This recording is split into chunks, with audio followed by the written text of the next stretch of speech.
Então me ajudem a receber aqui a professora Liu. Próximo workshop dessa semana. Atualmente a professora doutora trabalhando na Universidade Federal do Ceará, em Fortaleza. Deve ser uma terra boa, né? Muito boa. Pois é. Então agora com a palavra a professora Liu. Isso aqui está funcionando? Tá? Bom, boa tarde, pessoal. Espero que vocês estejam bem confortavelmente sentados. Eu vou falar sem parar até às 7 da noite. Não vou fazer isso. Por favor, todo mundo sente na ponta da cadeira. Sinta os seus isquios, seus ossinhos. E enquanto vocês vão fazendo o alongamento comigo, eu vou falando, né? Acho que é muito melhor isso. Peguem a mão esquerda, coloquem embaixo da sua cadeira e segurem alguma alça da cadeira. Conseguiram? A mão esquerda? Mantenha a coluna reta. Pensem em um ganchinho no fundo da parte posterior da cabeça, como se estivesse pendurado essa parte posterior. Mantenha aqui a cervical alongada.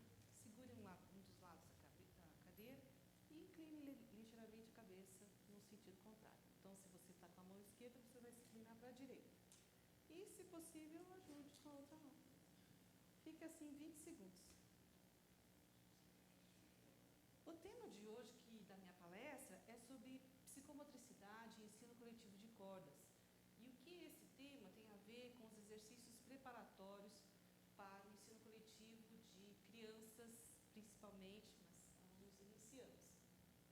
Deu 20 segundos? Agora outra mão. Mão direita. Inclina para a esquerda. Levemente, não force. Só sinta alongar essa parte toda. Esse é um bom alongamento para os ombros, né? Porque, em geral, a gente vê na aula de pilates, ginástica, da academia, e a gente trabalha pouco o alongamento dos ombros, né? Então, esse é um dos poucos exercícios que funcionam bem nessa área. Muito bem, agora que vocês já estão mais alongados, eu vou pedir para todo mundo se levantar, procurar uma parede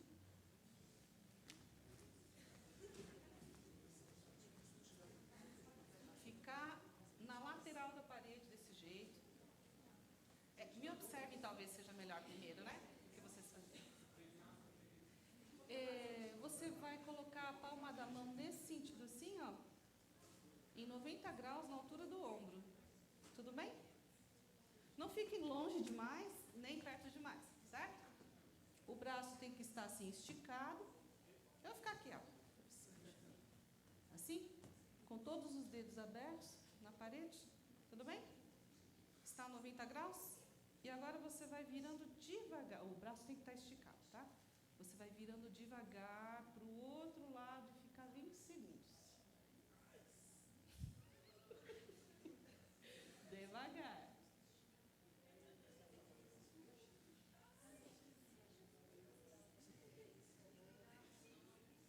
Não força, né? Só o alongamento.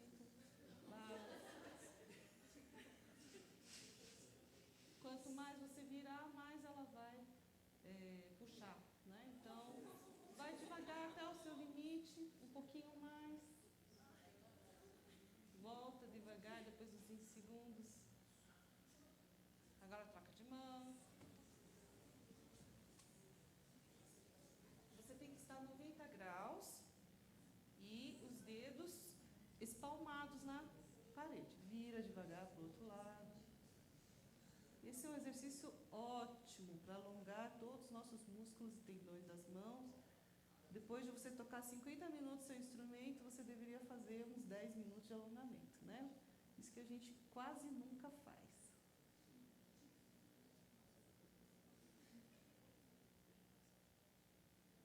Tudo bem? Vamos voltar devagar?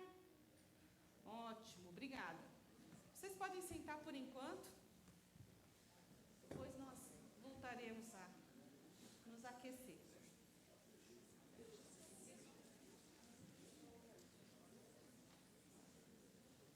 Mais acordados?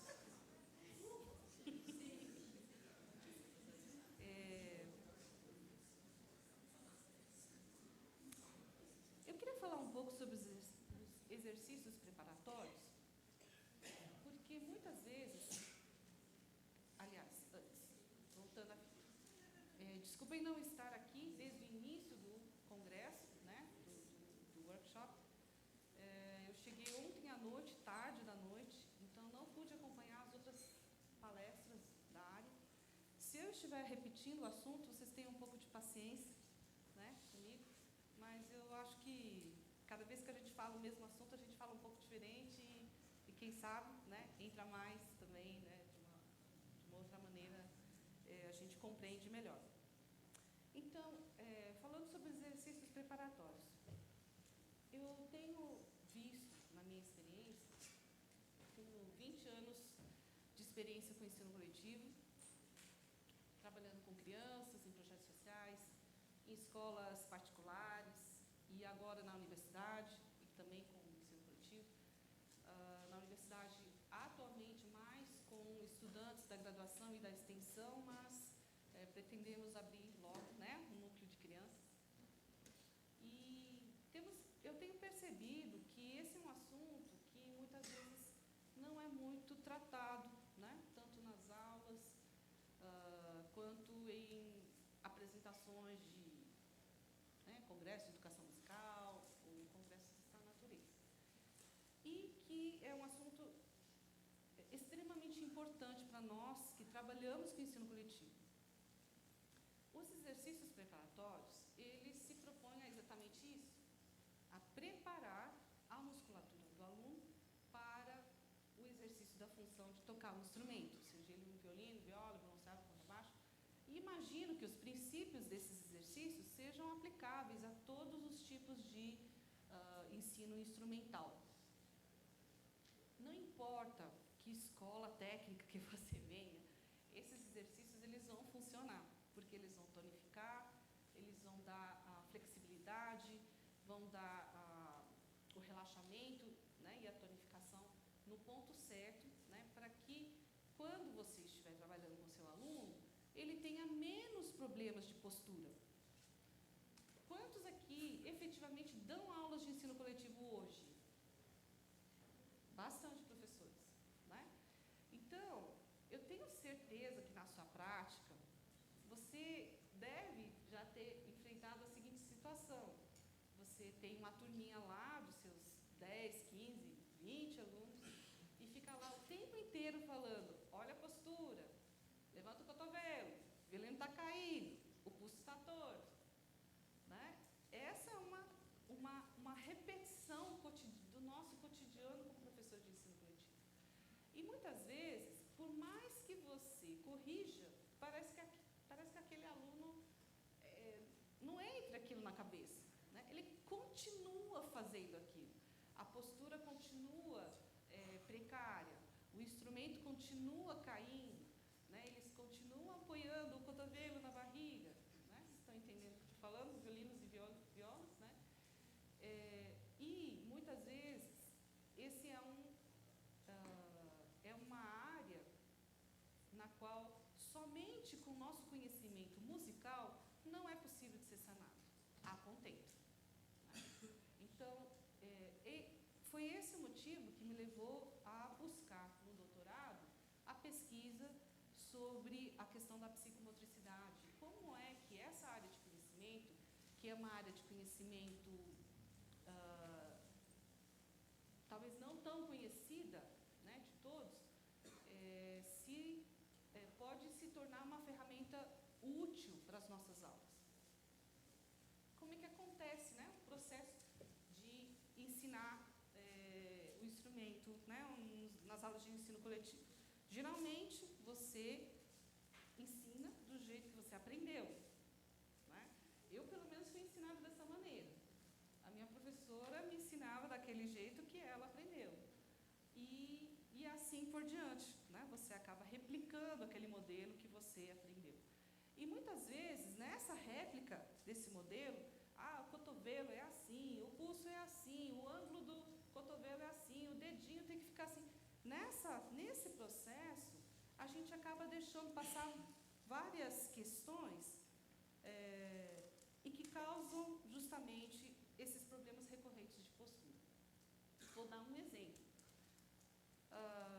Imagine uma professora que nem eu, que tem assim uma estatura média e uma mão que não é grande, né? Eu tenho certeza que se você comparar a maioria das mãos de vocês vão ver que a minha mão é de média para pequena.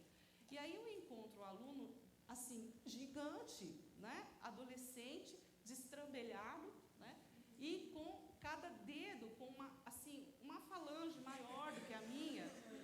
E aí eu vou falar para ele, toca com um arco paralelo ao cavalete, e ele não consegue. E eu só sei fazer daquele jeito. Não, você puxa o arco na frente da barriga, assim, ó, aqui, e não dá certo. Por quê?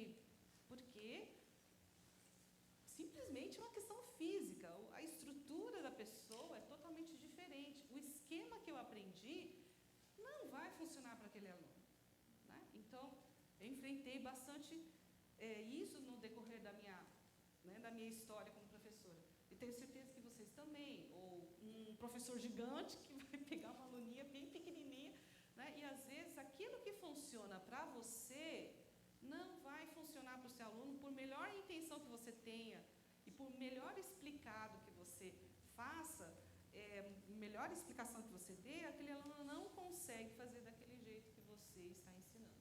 E aí?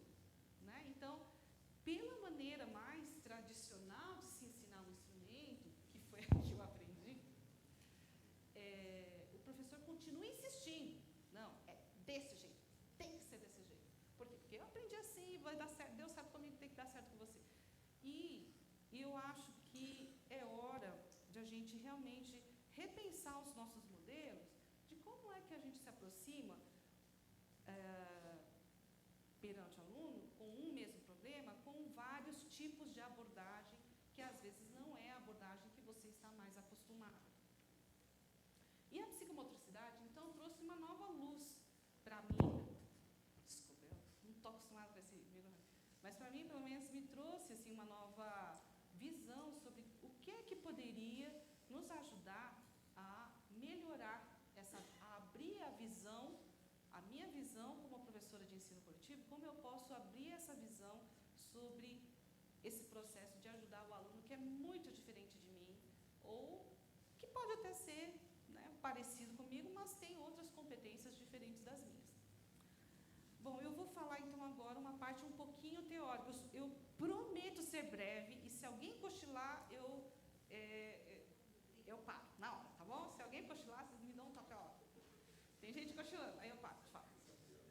Então, gente, o que é a psicomotricidade? A psicomotricidade, ela surgiu como ciência a partir do início do século XX. Nós conhecemos aqui no Brasil a terapia ocupacional, a fisioterapia, que são disciplinas ou carreiras um pouco, vamos dizer, que abordam certas coisas que podem ter a ver com a psicomotricidade. Mas a psicomotricidade no Brasil não é reconhecida ainda como uma carreira, né? E eles lutam, né? Tem a Sociedade Brasileira de Psicomotricidade que luta para esse reconhecimento.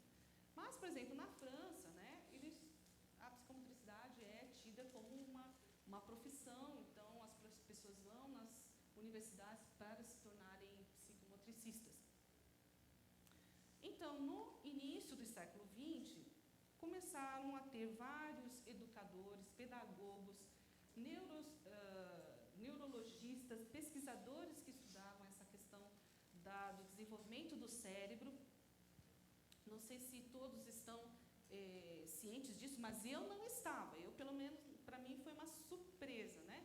De que a neurologia ou a neurociência é uma ciência relativamente recente, que, embora a medicina tenha caminhado de uma maneira mais rápida, né, nesses últimos séculos, mas que a neurociência ela realmente se expandiu não faz tanto tempo assim, né?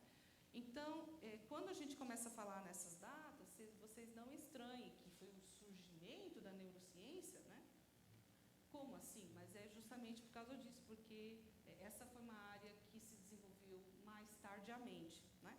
Então, alguns dos pesquisadores pioneiros nesse campo são conhecidos também da pedagogia, que foi o Henri Wallon, né?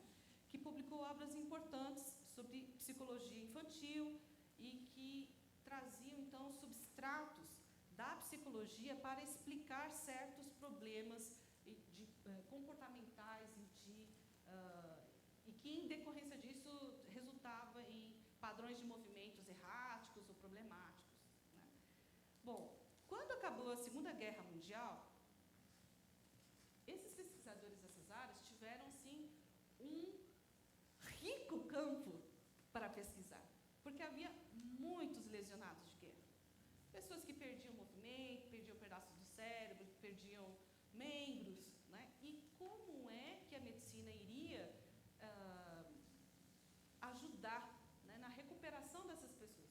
Então, até por causa dessa triste ocasião, essa ciência ela se desenvolveu muito, porque os médicos fizeram muitas experiências com os lesionados de guerra, né?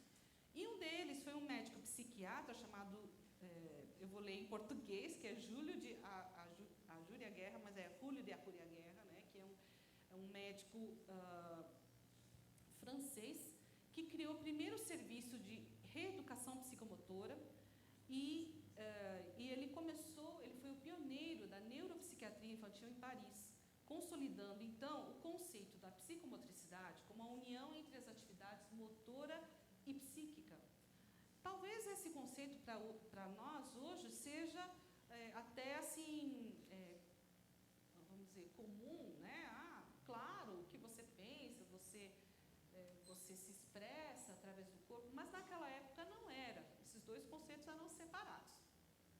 Então, a Ajúria Guerra ele diz o seguinte: a psicomotricidade se conceitua como ciência da saúde, da educação, pois indiferente às diversas escolas psicológicas, condutistas, evolutistas, genéticas, ela visa a representação e a expressão motora através da utilização psíquica e mental do indivíduo. Ou seja, aquilo que ele pensa, ele vai, então, representar e expressar motoramente isso. Então, o ato do movimento, ele é visto agora como parte integrante do comportamento humano, sendo a psicomotricidade a integração de todos esses processos superiores. A psicomotricidade, então, é a materialização da consciência como resultado da relação entre a criança e o meio que está inserido. Estou falando mais das crianças porque é a faixa etária principal do nosso público de ensino coletivo, vocês concordam? Né? A maior parte do público de ensino coletivo que vocês encontram nas ONGs, nas escolas, é composto por crianças. E eu vou falar especialmente da faixa etária que vai, vamos dizer, dos 2 anos até os 7, 8 anos. Tá? É nessa faixa que eu vou concentrar, esse recorte que eu vou concentrar a minha fala. Tá? Não que os princípios não sirvam para os adultos ou crianças maiores, mas principalmente nessa faixa. Bom, então, outros pesquisadores vão conceituar a psicomotricidade, como Dalila Costalá, uma pesquisadora argentina muito importante. Ela diz que a psicomotricidade, como ciência de síntese, tem uma pluralidade de enfoques e procura elucidar os problemas que afetam as inter-relações harmônicas que constituem a unidade do ser humano e sua convivência com os demais. Germaine Rossel diz: a educação psicomotora é a educação do controle mental e expressão motora. Então, todos esses pesquisadores vão nessa mesma direção, a relação entre o pensamento e o movimento. Mas o que isso tem a ver com o ensino coletivo? Quando você volta e meia se depara com um problema com um aluno que você diz para fazer de um jeito e ele não consegue de jeito nenhum fazer daquele jeito, algum problema está acontecendo. Ou na sua comunicação, daquilo que você deseja que ele execute, ou na compreensão do aluno do movimento correto que você deseja que ele execute, ou na incapacidade da resposta física ao comando cerebral daquele movimento que você deseja que ele execute. Certo? Não tem outra, ou é um ou é outro, né? Então, muitas vezes, quando a gente se depara nesse campo, a gente vai, então, vamos tentar observar se é na nossa explicação, né, na nossa parte como professores, que não estamos conseguindo comunicar corretamente ou explicar o que está acontecendo, ou se é da parte da criança, que há algum tipo de impedimento, algum tipo de dificuldade, tanto de compreensão cognitiva quanto da resposta motora. O ser humano, então, é visto pela psicomotricidade como um todo indivisível, e o seu comportamento e equilíbrio corporal é sustentado por 3 grandes pilares. Esses pilares a gente já ouve falar muito em Piaget, em outros, né, educadores, né, da pedagogia, que são a parte cognitiva, a afetiva e a motora.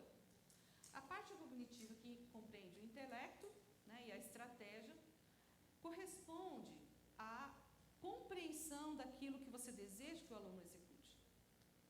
A parte afetiva compreende a relação com o meio ambiente, com outros indivíduos, e a parte afetiva também diz respeito ao fato do aluno querer fazer o movimento, a parte volitiva, se ele quer fazer aquilo. E o outro pilar, que é a parte motora, corresponde ao movimento e à gestualidade. E nesse caso, entra na nossa visão uma pergunta: será que essa parte ela está com algum tipo de bloqueio, de problema, de falta de coordenação? Por que acontece problemas nessa área? Então, outro pesquisador que trabalha bastante com desenvolvimento motor em faixas etárias, que é o Richard Madill, ele diz o seguinte: essas operações mentais, como a descoberta e reconhecimento de informação ou cognição, retenção, armazenamento de informação, gerando a memória, geração de informações a partir de certos dados, tomadas de decisão e feitura de julgamento acerca da informação, são consideradas operações componentes integrais realizadas no domínio cognitivo. O afetivo, então, envolve o desejo e adaptabilidade do sujeito, que corresponde ao querer fazer o movimento. Então, já falamos sobre isso, né? Então, o afetivo, ele vai dizer respeito às habilidades como, na aprendizagem das habilidades motoras, com aspectos como a motivação, interesse, valoração e os comportamentos sociais. E o aspecto motor, então, envolve a prática da ação, juntamente com a expressão, configurando a capacidade de realizar o movimento. Nesse ponto, eu faço um parênteses e cito algumas pesquisadoras da área de educação física, né, que parece que não tem nada a ver com a gente, mas tem muito a ver, né, porque todo esse estudo de desenvolvimento motor, cada faixa etária, o que é capaz de responder na parte motora, muitas vezes o músico não está interessado em saber. Ele acha que pode ensinar o adulto tanto quanto ensina a criança do mesmo jeito. Não vocês, né? Outras pessoas. Né? E a gente acaba tendo essa visão: mas é só ensinar. Do mesmo jeito que você ensina o adulto, você vai ensinar a criança. É só mudar a palavra, né? Então, em vez de esse é o arco, você fala: esse arquinho tão bonitinho. E você acha que você está mudando a linguagem, né? E, na verdade, eu acho que muitas vezes o músico, ele não se preocupa em entender o que é que cada faixa etária, principalmente das crianças menores, é capaz de compreender, aprender, responder, tanto na parte cognitiva quanto na motora, né? Então, eu vejo muitos colegas, às vezes, desesperados, porque eles precisam ganhar dinheiro e trabalham com crianças muito pequenas, mas não tem nenhum tipo de treinamento para trabalhar com criança muito pequena, né? E aí fica assim: não, mas a criança eu tenho um aluno de 4 anos, aí ele está com um problema que não sustenta o violino de jeito nenhum, ele não consegue segurar o arco direito, o que eu faço? Então, muitas vezes, o problema é justamente esse: a gente não respeita o que é que cada faixa etária deve fazer e o que você não deve forçar de cada faixa etária. Porque, muitas vezes, na ânsia de ter uma repetição do modelo, algumas metodologias trabalham especificamente nessa ótica de uma repetição constante de um modelo, até que a criança aprenda. A criança aprende, sim, ela aprende, mas isso muitas vezes traz consequências, né? Então, o cérebro, ele é capaz, sim, de responder a tudo que você exige dele. Só que se ele não está na fase certa para adquirir pode ter uma consequência. Eu vou falar disso mais tarde. Muito bem. Então, Elizabeth Simpson, que é uma pesquisadora da educação física, ela diz o seguinte, que ela faz uma classificação das habilidades motoras partindo das habilidades mais simples e evoluindo para as mais complexas. Então, ela diz assim, tudo isso é numa escalinha, né? Numa escada de evolução, de aquisição de habilidades motoras. Ela é da área de educação física, como eu falei. Então, a primeira é a estimulação sensorial. A atuação de um ou vários estímulos sobre um ou mais órgãos dos sentidos. Segundo, a partir dessa estimulação sensorial, uma predisposição da pessoa, uma prontidão física para um tipo de ação. Depois vem a resposta dirigida, o ato comportamental manifesto de um indivíduo sob a direção de um instrutor, na qual o aprendiz tem um modelo, um padrão que ele pode se comparar. Então, ele vai se comparar com o modelo, por exemplo, do professor. Mecanicismo. O aprendiz alcançou certo nível de desempenho quando a resposta é habitual. Então, é aquela repetição, repetição, repetição, repetição. E aí o aluno aprende imitando apenas e ele domina aquele movimento, aquela peça, aquela questão técnica, né? Então, ele alcança aquele desempenho que a resposta é habitual. Mas, depois do mecanicismo, ainda segue-se. Resposta complexa, manifesta. O indivíduo pode desempenhar um ato motor considerado complexo devido ao tipo de movimento requerido. Então, ele adquire uma certa independência, ele adquire uma certa habilidade. E depois disso, vem a adaptação, que é a capacidade de fazer alterações de atividades motoras para satisfazer as exigências de novas situações problemáticas. Quando chega nesse ponto, muitas vezes o professor de ensino coletivo para crianças, ele tem um certo receio. Eu, pelo menos, quando comecei a dar aula para criança, eu tinha um pouco de medo de deixar que o aluno tenha uma certa liberdade para encontrar soluções de problemas técnicos. Porque você considera que você é o professor e você sabe tudo, né? Só que nós não sabemos tudo. E, muitas vezes, a sua maneira de abordar um certo problema, ela não vai atender aquele tipo de aluno, né? Como eu dei uma certa comparação, né, no início da minha fala. E, quando chega nesse ponto de uma adaptação, de você permitir que esse aluno tenha uma capacidade de explorar alternativas, muitas vezes o professor, nesse ponto, ele fica inseguro, porque você pode perder o controle, né? Vai que o aluno volta com tudo torto, de outro jeito, que você não sabe o que fazer depois com ele. Mas, esse ainda não é o último estágio da evolução de uma aquisição motora. O último estágio, segundo essa pesquisadora, é a criação. Criação de novos atos motores ou modos de manipular os materiais. Então, é quando o aluno realmente atinge a autonomia. Isso é possível, mesmo com crianças. Então, é possível que a gente conduza um aluno criança desde o início, desde todas essas etapas, estimulação sensorial,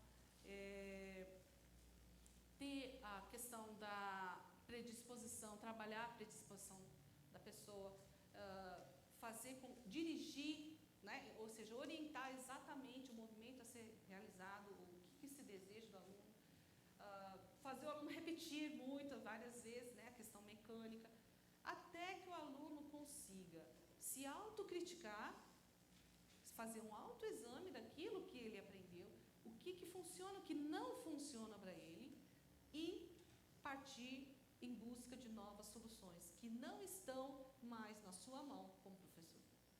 Quando chega nesse ponto, eu creio que você atingiu sucesso no seu processo de conduzir um aluno nessa caminhada. Por quê? Porque o professor não tem todas as respostas. Eu não consigo satisfazer todas as necessidades dos meus alunos, porque cada um é diferente, né? Mesmo que seja muito parecido comigo, mas cada um é diferente. Então, como conduzir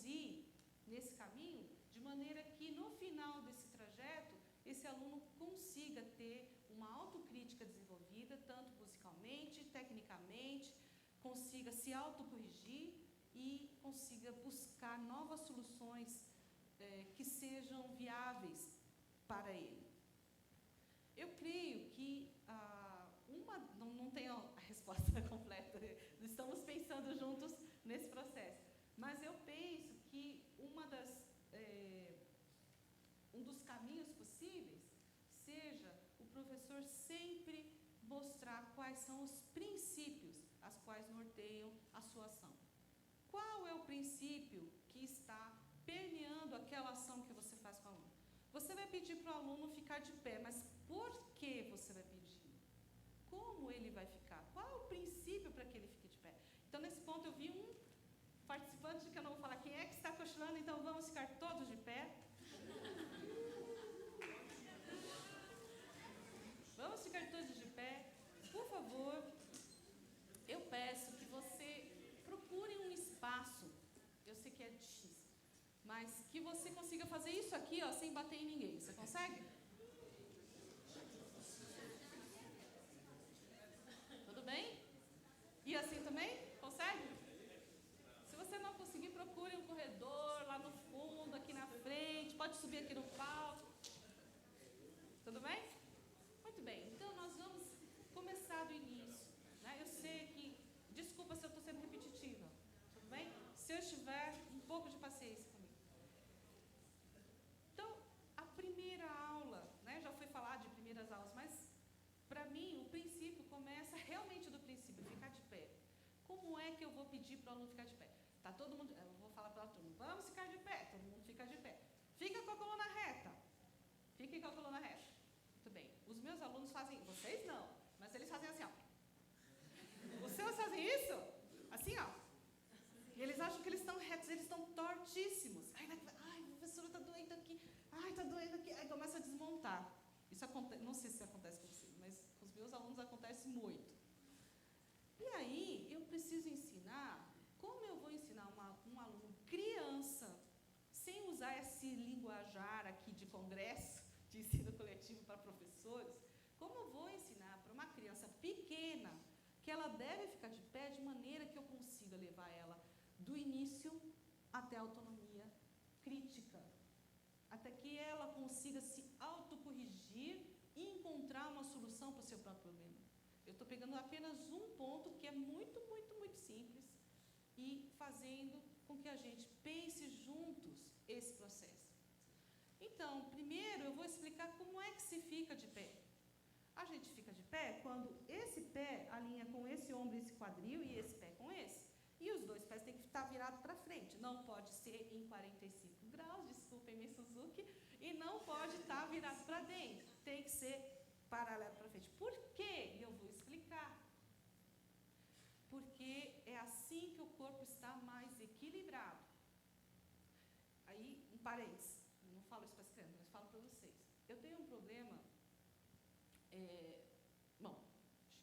creio que genético, sei lá, que o meu osso da bacia, você sabe que o osso da bacia é assim e a perna, né, se encaixa aqui, né? Então, esse osso da bacia, ele é ligeiramente mais curto. Então, às vezes, a minha perna sai fora do lugar e é uma dor terrível. Do nada, eu caio no chão. Tá? Então, isso piorou depois que eu engravidei e engordei 20 quilos, mas, enfim, eu descobri que eu tinha esse problema. Só que quando eu descobri que tinha esse problema, fui atrás de ajuda, RPG, um monte de técnicas, pilates e tudo. E eu descobri que se eu deixo minhas pernas retas, a perna se encaixa exatamente no lugar que ela deve estar.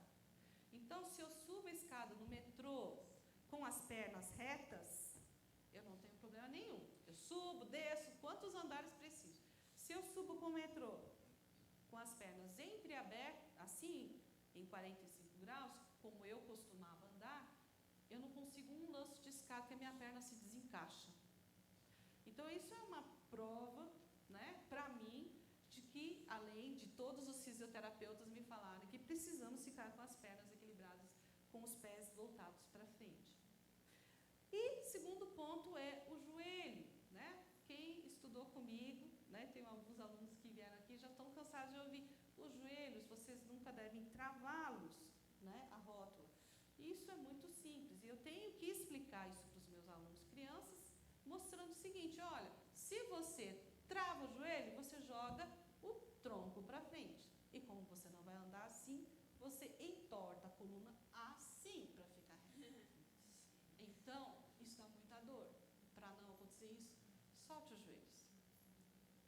Então, primeiro exercício, ficar de pé, 2 pés assim, não é longe, não é grudado, mas desse jeito, de maneira que você tenha um centro de gravidade, um eixo que perpassa do céu e passa no meio da cabeça e vai até o meio das pernas no chão. Esse eixo vertical não se deve mudar. E eu falo exatamente isso para as crianças. Nós temos uma linha que vai de cima para o chão. Puxem o fio de cabelo na parte de trás da cabeça. Quem quiser me acompanhar, é muito gostoso isso. Se você puxar, você vai pensar que é um fio de aço que pendura você no teto e que não deixa você fazer assim, ó, nem assim, certo? Mas deixa você fazer isso, ó. Um movimento de não e um leve movimento de sim, certo? Esses 2 movimentos você pode soltar, mas você só pode soltar se você continuar sentindo o gancho. Se você não conseguir sentir mais o gancho, você puxa de novo. Isso funciona muito para que as crianças mantenham o eixo vertical, não tomem a cabeça para tensionar aqui ou aqui, e, ao mesmo tempo, esse movimento de não e de sim, não é assim, é um leve movimento de não e de sim, eles relaxam a musculatura mais profunda do nosso pescoço, que é o que sustenta a cabeça e relaxa toda essa parte aqui. Então, quando a gente vai falar a primeira aula dos alunos de ficar de pé, é ganchinho na cabeça, as pernas equilibradas, soltar os joelhos, mexa um pouco os joelhos, tá? Não agachar, mas não travar. Realmente relaxar. Isso não é novidade nenhuma, gente, eu não inventei isso, tá?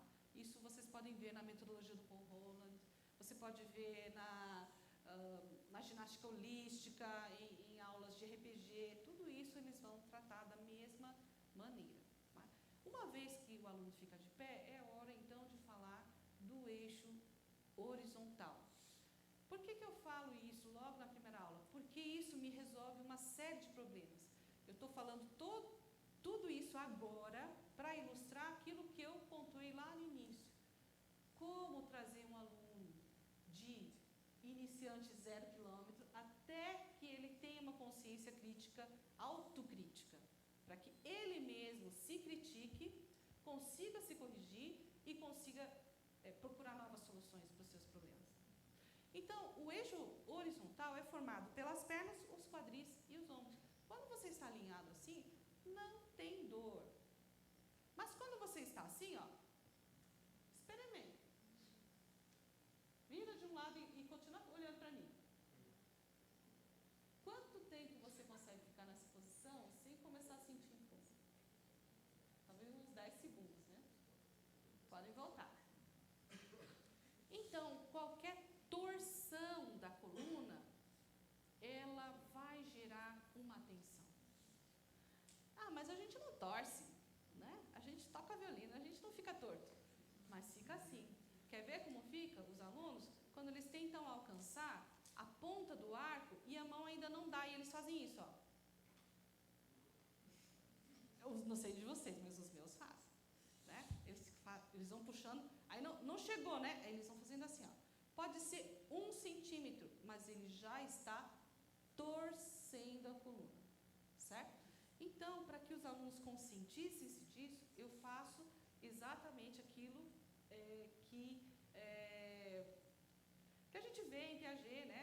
Que nessa fase mais inicial, né, dos anos mais novos, da idade menor das crianças, tudo precisa ser em conceitos opostos, para que seja mais facilmente entendido, certo? O grande, o pequeno, o preto, o branco, né? O áspero, o suave, e o certo e o errado. Então, eu ensino sempre primeiro o errado, porque grava mais. E aí, depois, eles, quando voltam no certo, dá tudo certo. Querem ver? Levantem a mão direita para frente. E agora a gente vai passar do alinhamento horizontal. Estiquem ele para frente. Fiquem 15 segundos assim. Tudo bem? Está incomodando? Então, quando você sentir esse incômodo, você já sabe que você está errado. Não faça isso. Volte para o alinhamento devagar. E quando você se alinhar, você vai sentir um alívio. Esse é o alívio que você vai perseguir durante todo o seu aprendizado. Porque quando o aluno está tocando lá, si, do, si, ré, fala, lá, si, ré, fala, ele não dá tempo dele pensar se ele está fora do eixo ou não está fora do eixo. Ele está preocupado com um monte de coisa. Ele está preocupado com arco, com golpe de arco, com articulação. Podem sentar. Se o dedo está no lugar, se é do natural, do sustenido. E aí, como é que você vai fazer com que o aluno, ainda por cima disso, tenha consciência do movimento que ele está fazendo? Através da sensação de conforto e desconforto. Então, tudo que gera desconforto está errado. Tudo que gera conforto está certo. Então, essa sensação de conforto, tudo bem, não é tudo, né? Eu estou exagerando, né? Porque, às vezes, o aluno está assim, está confortável para ele, mas está errado. Mas, no sentido de como ele vai se vigiar, né? Então, a sensação física, ela é um parâmetro importante para você, por exemplo, um exemplo muito simples que eu estou dando aqui, de fazer com que o aluno tenha autoconsciência, tenha autocrítica e consiga se corrigir enquanto faz. Para mim, na minha opinião, isso é uma opinião pessoal, tem mais valor quando o aluno consegue se corrigir fazendo a ação do que quando você para a aula, corrige e ele faz. Para a aula, corrige e ele faz. Né? Claro que é necessário, muitas vezes, você parar a aula e falar, olha, conserta a sua postura assim assado, olha o seu dedo, olha o seu pulso. Mas, se toda vez que você tiver que corrigir, você tiver que parar a aula, primeiro que a aula vai ficar muito truncada, não tem um ritmo fluido, né? E a gente sabe que, principalmente com crianças pequenas, né, uma classe de 15 alunos de 8 anos, se você não manter um ritmo dinâmico, a coisa não vai funcionar, vai virar uma grande bagunça, você não vai conseguir dar aula. Então, para que a gente mantenha o ritmo da aula dinâmico, é preciso também que o aluno consiga se corrigir enquanto está fazendo. E também porque tem mais valor, na minha opinião pessoal, tá? Não é nenhum estudo científico, mas minha opinião, que quando o aluno está fazendo movimento e consegue se corrigir, ele consegue mais facilmente aprender o movimento certo do que quando ele para tudo, presta atenção, corrige e faz. Porque na hora que ele fizer errado, ele vai ter que parar para corrigir. Ele não vai conseguir, no meio do movimento, se endireitar. Né? Então, tudo isso, para mim, é importante que o aluno tenha, por exemplo, essa noção da consciência corporal, do que está confortável, do que está desconfortável, porque durante a execução de um exercício complicado, ele vai ser capaz de, por meio desse princípio, se autocorrigir. Né? Então, eu consigo atingir esse objetivo dessa maneira. Mas, seguindo sobre a questão da psicomotricidade, eu queria falar, então, rapidamente, alguns pontos sobre os fundamentos que se apoiam a essa ciência da psicomotricidade. A psicomotricidade, ela postula que o ser humano faz parte de uma cadeia de evolução e que nessa cadeia de evolução ele carrega dentro de si, não sei se eles não dizem muito claramente isso, se é através do código genético, o quê, mas eu imagino que sim, porque como é que seria transmitido? Ele reproduz desde o seu nascimento, antes do nascimento, sua concepção, nascimento, ele reproduz nessa evolução o que acontece com a evolução da natureza. Bom, o que é isso? Então, por exemplo, tem alguns... me permitam ler aqui. autores fornecem os parâmetros para cada fase do desenvolvimento motor e neurológico infantil. Tais fundamentos traçam paralelos entre os modelos de organização da vida no planeta, a evolução de todos os seres e o desenvolvimento do nosso cérebro. Parece coisa de conversa de gente maluca, mas não é, tá? Eu vou falar por que não é tão maluco assim. A psicomotricidade postula que durante as fases do desenvolvimento do ser humano, ele carrega em seu código genético toda a história da sua evolução. Assim, desde o ato da concepção, passando pelo desenvolvimento e mesmo na maturidade, o cérebro continua a funcionar segundo esses parâmetros da evolução e hierarquia de funções. Então, alguns dos fundamentos neurofuncionais da psicomotricidade são a gênese. O fundamento da gênese, dessa ideia da gênese, é a origem da vida e do planeta. Então, se a gente lembra das aulas, né, do ensino fundamental 2 e do ensino médio, começou com o caos, aí tem a teoria do Big Bang, né, tudo isso que tem sido comum, senso comum dentro das aulas de ciências. Então, na Gênese, o começo de tudo vem do desorganizado para o organizado. E é assim que o cérebro entende o movimento. De uma gama de totais possibilidades para um único foco. Então, de todos os movimentos possíveis, você vai ensinar esse. Né? Então, é do desorganizado para uma coisa organizada. E a filogênese é o segundo dos fundamentos da psicomotricidade. A filogênese diz respeito à origem das espécies vivas no planeta e seu desenvolvimento motor, do rolar até a verticalização da postura humana. Dentro dessa teoria, contempla a teoria da evolução de darwiniana, seleção natural de espécies. Eu sei que isso tem sido muito debatido no meio da ciência, eu não sou cientista, né? Mas dentro desse conceito de um senso comum, nós sabemos que os seres vivos começaram na água, né? Com aquelas amebinhas, e viraram, sei lá, peixes, e depois os peixes se arrastaram, viraram anfíbios, né? Depois répteis, e depois aves, mamíferos, e, segundo essa teoria, o fim da cadeia estamos nós. Dentro dessa teoria, o interessante é um paralelo que acontece da concepção do homem, né, desde a concepção até o seu desenvolvimento. Então, vocês sabem que quando nasce, né, acontece a concepção, começa a formar uma espinha, né, medular, né, neuronal.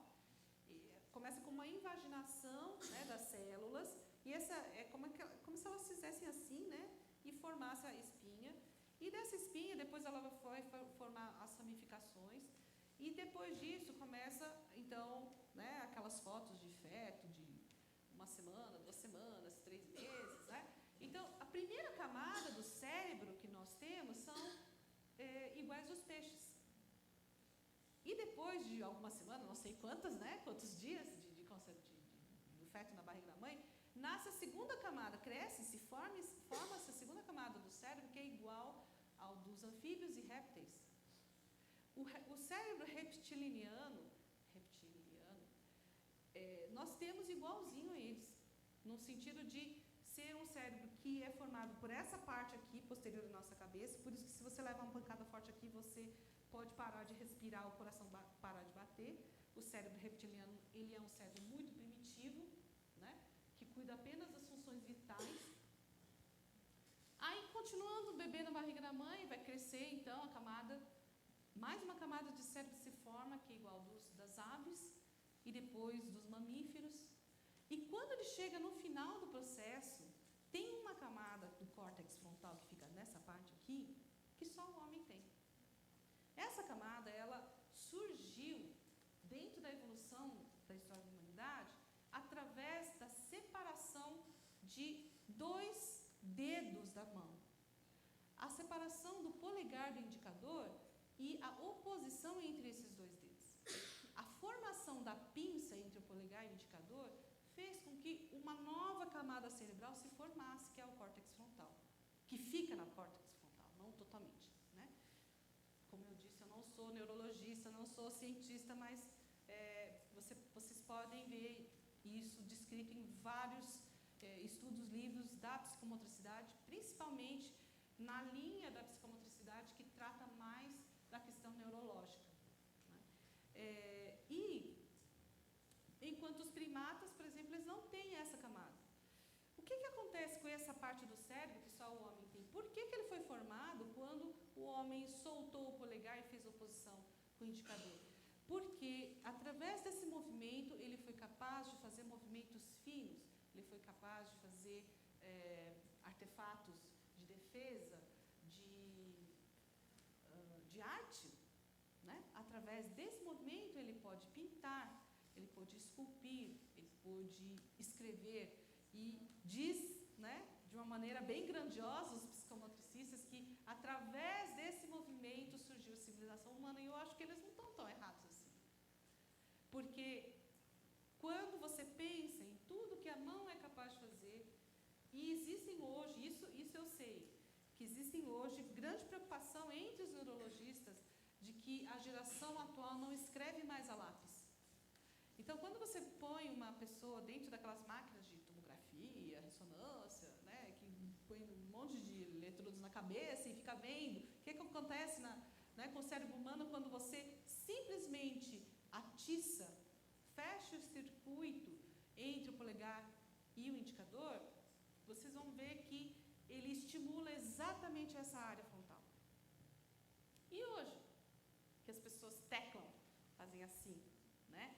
Assim, elas não fazem mais assim. Alguma coisa vai mudar. Ao longo dessas gerações, né? Alguma coisa vai mudar, né? A gente não sabe o quê. Mas, enfim, aqui, então, está projetado um desenho que fala, então, da questão da filogênese, de um paralelo que se traça entre o bebê na barriga da mãe, né, vivendo como os peixes no meio aquático, a movimentação que o bebê realiza dentro da barriga da mãe é no meio aquático, certo? Depois ele nasce, ele começa a sustentar apenas a cabeça, né? Então ele se apoia, ele ainda não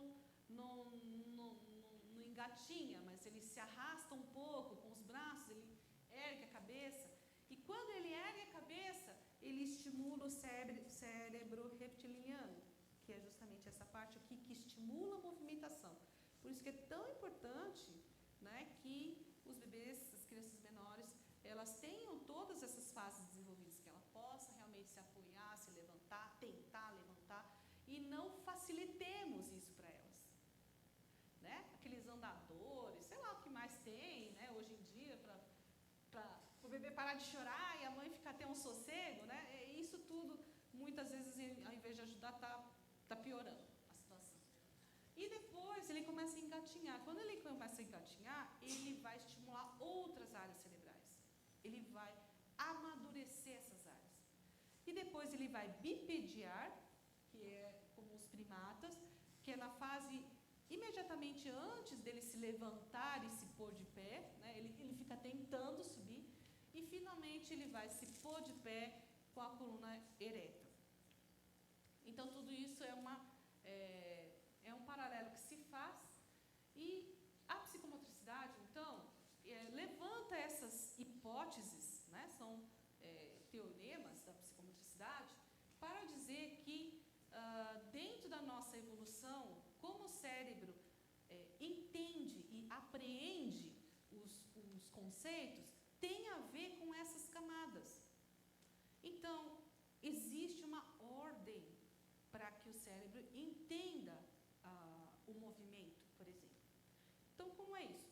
Desculpa, eu pulei 2 conceitos, né? Eu falei da gênese, da filogênese, da ontogênese, e pulei 2 conceitos que o conceito céfalo-caudal de desenvolvimento, que quando, então, né, a gente sabe que acontece a concepção, acontece a invaginação da medula para se formar a medula espinhal. Então, ela sempre se forma no sentido cabeça-pés, né? Então, céfalo-caudal.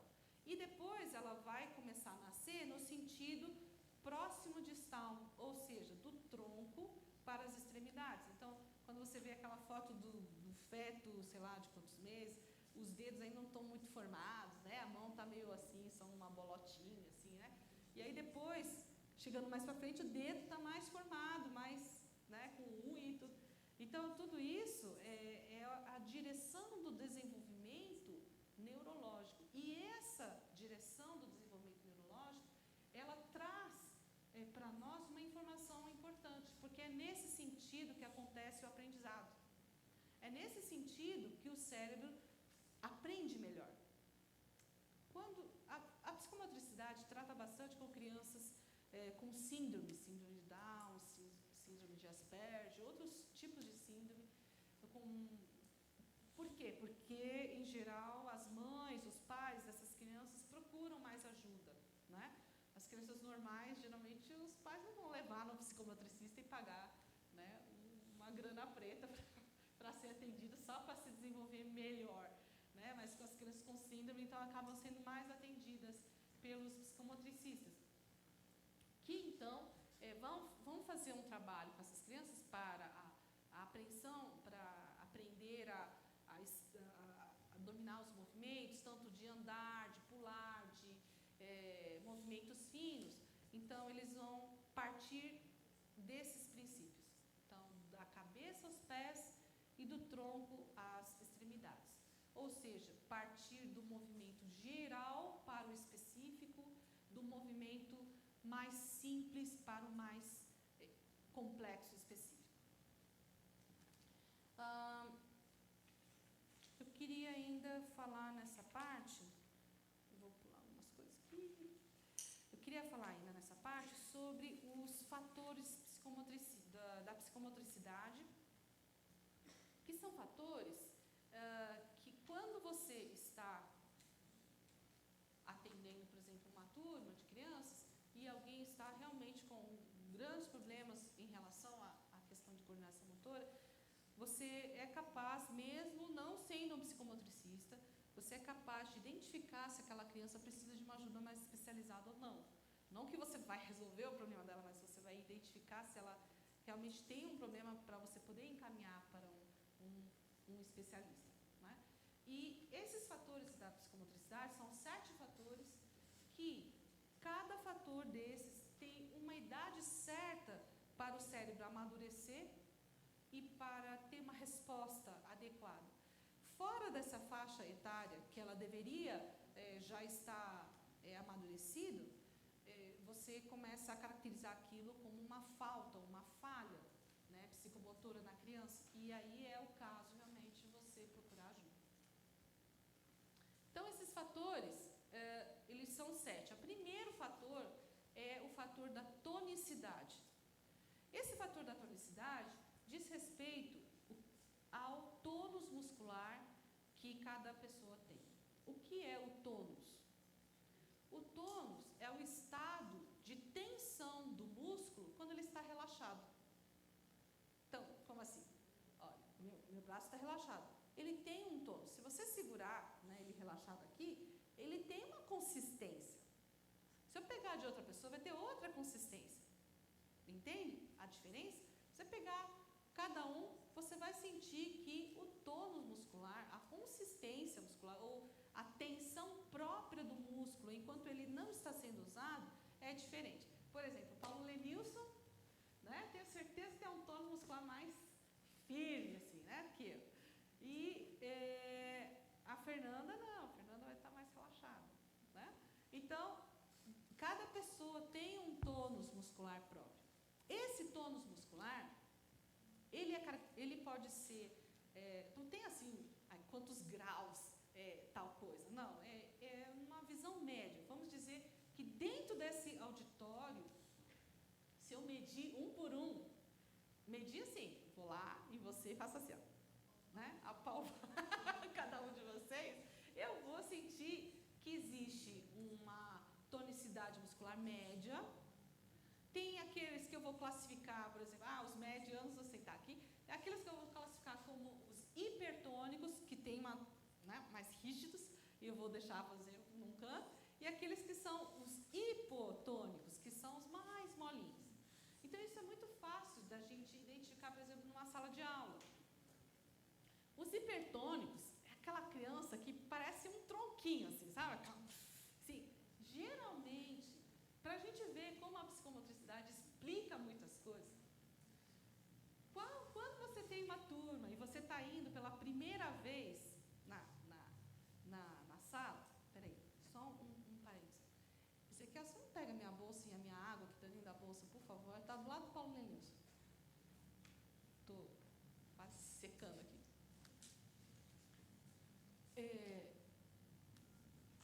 Quando você tem uma turma nova e você não sabe o nome deles ainda, obrigada, Zé. Você não sabe o nome dessas crianças ainda. Qual é o nome da primeira criança que você vai aprender? A que dá mais trabalho, não é? Essa é a primeira que você lê. Ah, o Joãozinho, e o Gabriel, não é? Essa é a criança que você lembra primeiro. Por quê? Por quê? Chama atenção o tempo todo. O que mais?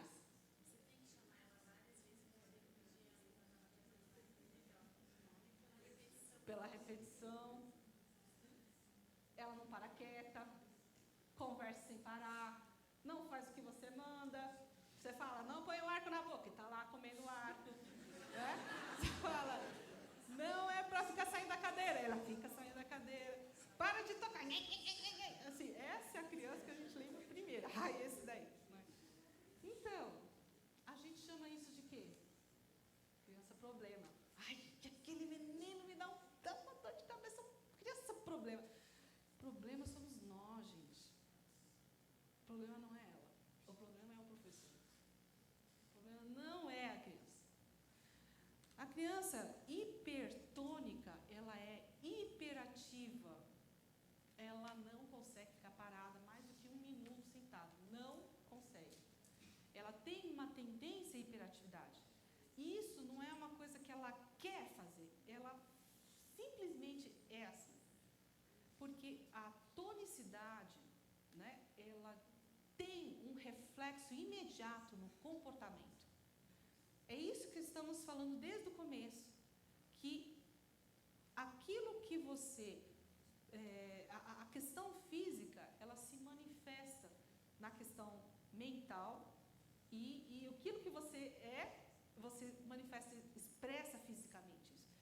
Então, uma das características da criança hipertônica, que é aquela mais tensa, mais rígida, é que ela é mais ousada, ela, em geral, é mais expansiva, ela, em geral, explora mais o espaço, ela não para quieta, ela se cansa com a repetição, ela exige novos desafios constantemente, ela não aguenta grandes explicações, porque não tem paciência, certo?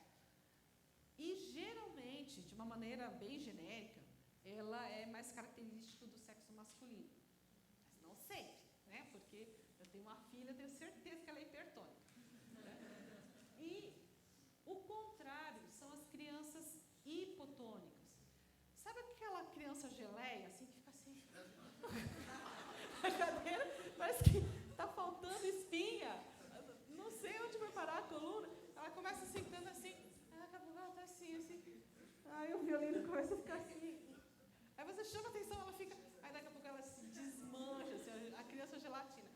Ela é hipotônica. Você vai ver, a musculatura é bem mais flexível. E crianças desse perfil, elas são, em geral, mais calmas. Elas se estressam quando você dá muita atividade para elas.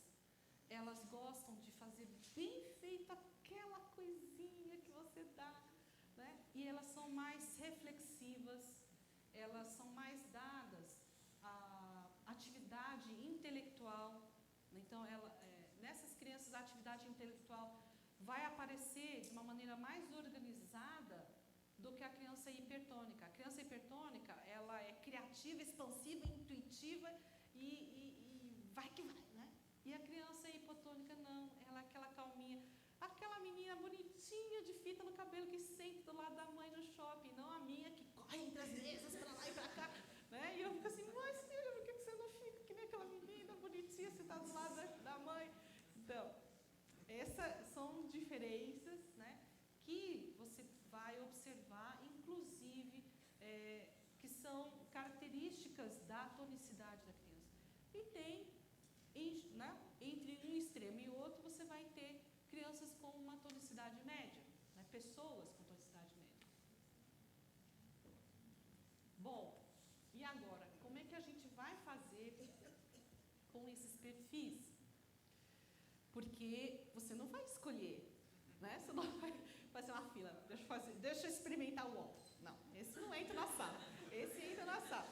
Né? Você vai ter uma turma e ela vai vir misturada.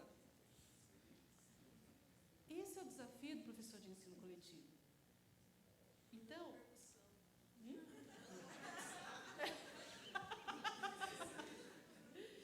como você dá a mesma aula de maneiras diferentes? Porque para o hipertônico, você não pode ficar lá explicando muito. Você tem que dar desafio, você tem que dar coisas diferentes, você tem que manter ela ativa. O ritmo da aula tem que ser assim, porque senão, né, acabou a sala. Né? Enquanto com crianças hipotônicas, você precisa ter mais paciência. Não dá para entuchar cheio de coisa, um exercício atrás do outro, porque ela vai ficar estressada, não vai aprender. Ela demora mais para conseguir fazer a movimentação, ela demora mais para conseguir uma boa sustentação. Né? E eu não tenho uma resposta para isso. Eu acho que esse é o nosso desafio. A gente tem que enxergar essas diferenças e perceber que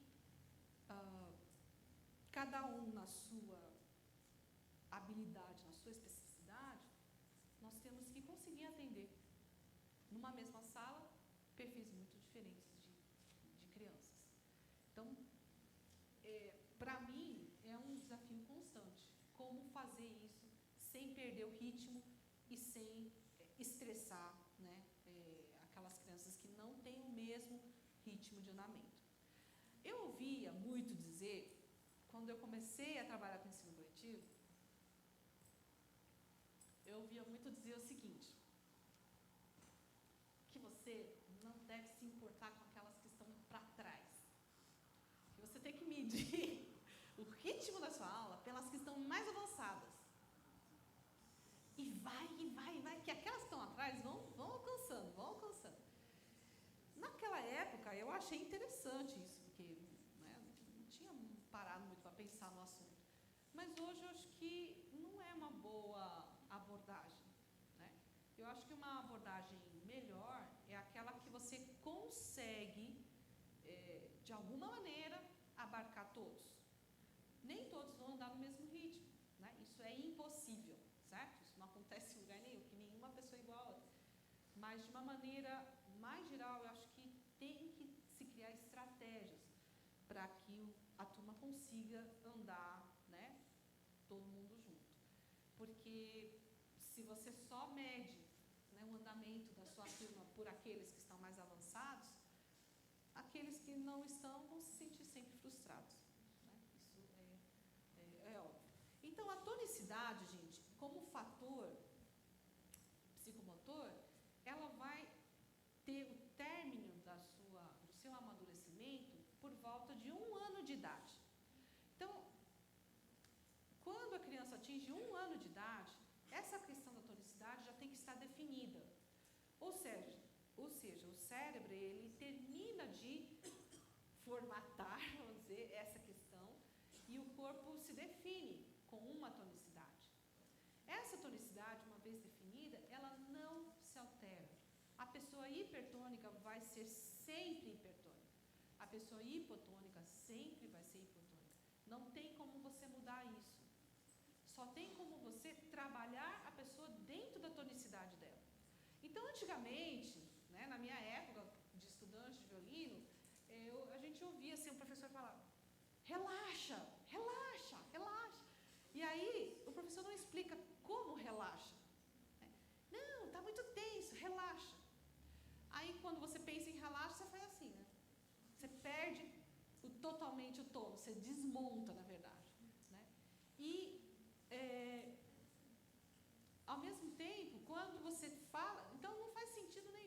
criança, quando você fala relaxa, para ele relaxar pode ser isso aqui, né?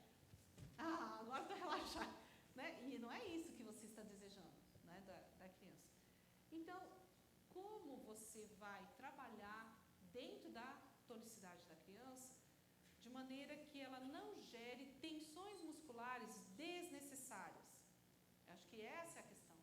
Não é relaxa, mas é não acumular tensões musculares desnecessárias. Porque para um cara troncudo assim, que nem eu falo, Lenilson, não dá para falar relaxa. Ele não vai estar mais relaxado do que ele está agora, né? Eu vou apertar a mão no ombro dele, desculpa o Paulo Lenilson, que é meu colega, amigo lá do Ceará, mas se eu apertar a mão no ombro dele, vai estar desse jeito exatamente, ele dormindo profundamente ou ele, né, tocando violino. A pessoa não muda a sua tonicidade, mas você como professor deve identificar qual é a tonicidade dessa pessoa e conseguir trabalhar de maneira que ela não acumule mais tensão do que aquilo. Não é necessário mais do que aquilo, certo? Então, uma sugestão apenas pessoal, né? Eu creio que cada um pode investigar melhor essa questão e procurar novas soluções dentro dessa questão, é que com crianças hipertônicas, você precisa trabalhar com movimentação ampla. É a partir de muita movimentação que ela vai relaxar. Não é fazendo com que ela fique parada, quieta, que ela vai relaxar. Ela não vai relaxar desse momento. Mas através de atividade que exige uma movimentação ampla. E com crianças hipotônicas, eu sugiro exercícios de tonificação muscular. Por exemplo, os que o Paul Holland faz. Quem trabalha com metodologias de Paul Holland, que aplica mesmo na sala de aula? 1, 2, 3 pessoas.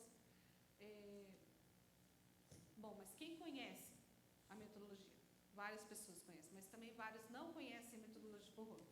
Eu vou, então, fazer um exercício bem simples, tá? Que serve para ilustrar esse ponto de como a gente pode trabalhar, então, com crianças hipotônicas. Tudo bem? Então, por favor, fiquem de pé, novamente. Ninguém vai dormir na minha palestra.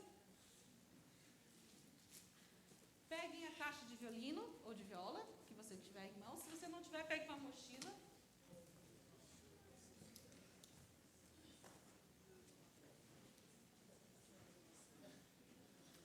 Ah, não, cello não.